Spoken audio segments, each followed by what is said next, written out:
need for this is paint supplies. So obviously like a rag, somewhere to put your paint. Mine is like a plate.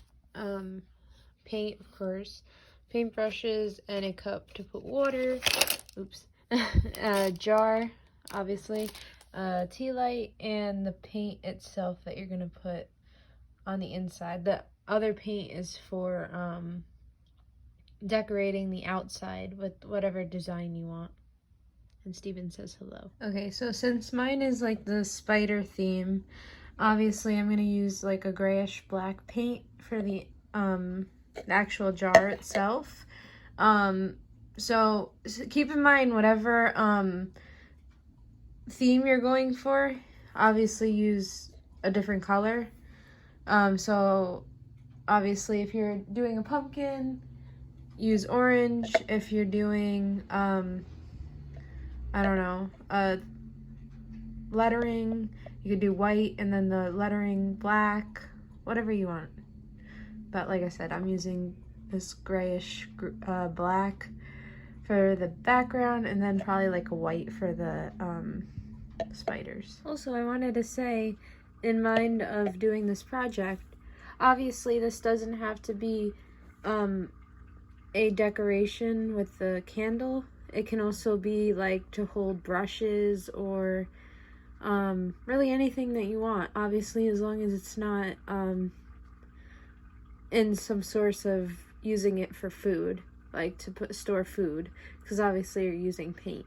So you could use it for brushes, like I said, or like some kind of decoration in the sense of a tea light inside. So yeah, just wanted to keep that in mind. So obviously you can do whatever you want with it, but that was the general idea, to use a tea light inside, and then at nighttime you put the light in there, and then it should kind of like glow. Okay, so the first step is obviously pouring this in here. Okay, so obviously this is what it looks like in here.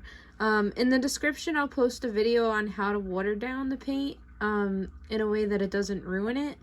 In the past I made a video of how to do acrylic pour, and it shows like a way to water down the paint without ruining it, obviously, if you need to do that. Otherwise, if you already have a paint that is kind of like already watered down in a sense, where it's kind of more liquidy than clumpy,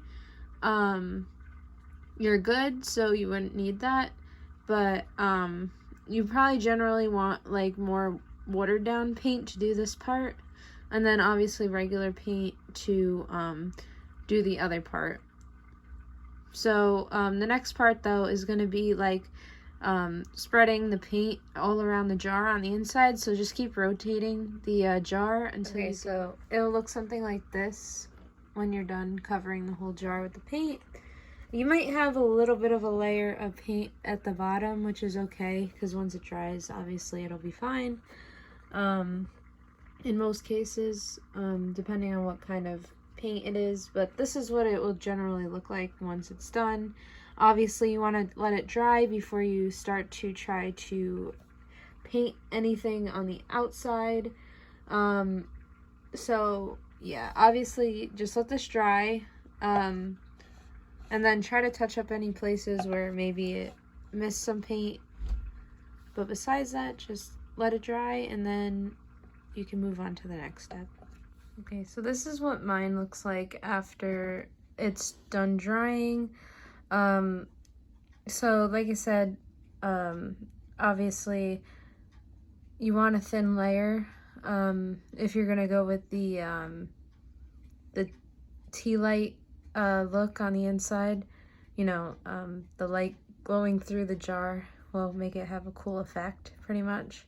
You can see the difference between this darker side and the thinner amount of paint. Regardless, if you have like a reasonable amount of paint in there, and it's not too much, you should be able to have the tea light shine through the paint to give you that look that you're looking for, which I'll obviously show you at the end. But as you can see, for mine at least, I got cool like splotches of black in between what looks like a lighter gray color, which is pretty cool. And then as you can see, I got a jar with a spider web lid, which is also pretty cool. So for mine, obviously, I want to go for spider theme. But like I said, it depends on what theme you're going for. You can do a pumpkin, and then obviously the inside would be orange instead of the black, and then the outside when you're painting the face could be black. Depends on what you want to do. If you want to do something as simple as writing Happy Halloween, you could do probably like a white inside with the paint, and then write, I don't know, maybe orange or black on the outside, the Happy Halloween. Depends on what you want to do.